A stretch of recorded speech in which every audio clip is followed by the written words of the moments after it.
With me now is Jack Kerfoot. He is running for Portland City Council, position number 2. Thank you for joining us. Pleasure to be here. First of all, who is Jack Kerfoot? Well, Jack Kerfoot is determined. Jack Kerfoot was determined to get an education, a higher education from university. So I came from humble beginnings, so I worked 2 years of minimum wage jobs to save money for university, served with the 101st Airborne Division in Vietnam, returned, worked my way through university, and obtained a degree in geophysics. Jack Kerfoot is a specialist in turning around companies and organizations. I spent over 40 years in the energy industry, traveling the world, working with governments, management, and employees to energize an organization to deliver superior performance. What sets Portland apart from other cities? Portland's a fascinating area. Part of it's the climate, part of it's the parks, which I would say the parks are actually the soul of the city. The diversity that we have, that's one of the things that drew me to Portland, the cultural diversity that we have here, from European to Asian, the Middle East, from Africa, from Latin America and South America. Fascinating city with many perspectives, and that diversity of perspectives, I think, makes it unique and a strong city. A city with some issues, probably the biggest one being homelessness. Can homelessness be solved? Well, homelessness can be solved if you, as a scientist, what we always like to do is to look at analogs, what has worked and what hasn't worked. Some cities simply look at homelessness as a problem that can be solved with additional housing. But the reality is it's more complex than that. No one on the streets wants to be on the street, and there's a wide range of issues that are there. What we have is over 300 nonprofits addressing homelessness in our city, all vying for resources with no coordination or collaboration. What I believe we can do, and we can solve the problem, if first of all we look at the city taking the lead, as I strongly believe we should, in coordination and collaboration of all these different groups that are trying to address the homeless.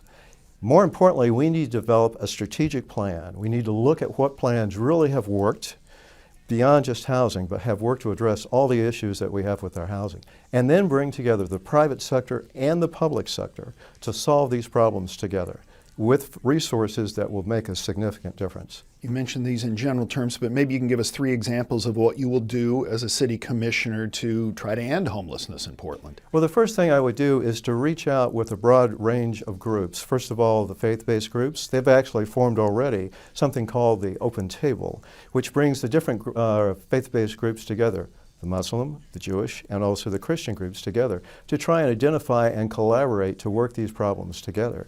Second of all, bring then the nonprofits together, and finally, work with the private sector, the major corporations in this area who have ideas and resources that we can work together to deliver the results. This has been done successfully in San Antonio. The program there is called Haven for Hope.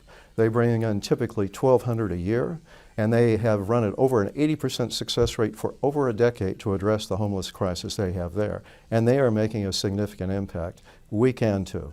Aside from homelessness, what are a couple of other issues that you would like to focus on? Well, unfortunately, I like to say Portland is going in the wrong direction, and we're going in the wrong direction on our environment. We have the Zenith Oil Terminal that's an environmental catastrophe just waiting to happen. Well, our city is going in the wrong direction relative to street safety. Our city's plans to reduce traffic fatalities are failing miserably.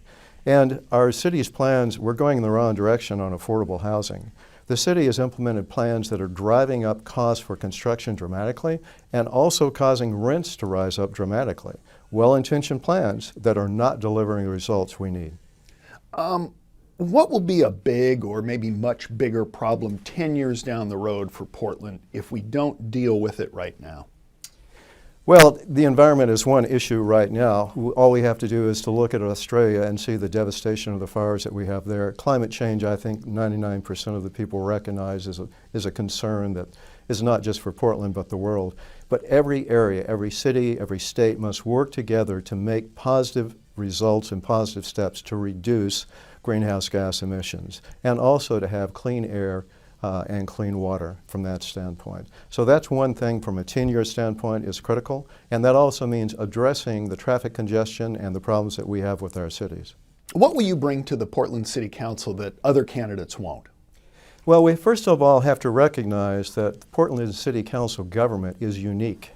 And each person Each commissioner must lead bureaus that have basically are like small businesses. I have over 40 years of experience working with governments and working with senior management and companies, and more importantly the people, to re-energize and deliver superior results. And in this case, superior results to the customers or to the voters of Portland. We need people with experience and understand how to manage financial resources, to reinvigorate the organization, and to look at things from a strategic perspective, not just do daily tasks like, unfortunately, many in City Council are doing today. How do you want Portland Police to respond to a protest that gets out of hand? Well, first of all, I think it's important, and I would encourage every city commissioner to do a ride-along. I've done two. I've done one in Central Precinct and also the Northern Precinct, and to really understand the issues that the police are faced with. Quite candidly, the police have been now tasked with handling all the issues without any resources whatsoever. Mental health resources are gone. Drug rehabilitation resources are gone. They are on the front lines for everything. So from that standpoint, I would like safe streets. And the First Amendment says we have to respect the right of free speech, whether or not we find that opinion repugnant or not. So I would like them to make sure that the streets are safe. I'll give an example. A friend of mine is the owner of Huber's, a long-standing restaurant in Portland. Because of the demonstrations followed by the violence, they actually lost money in 2018 because people simply were not coming downtown.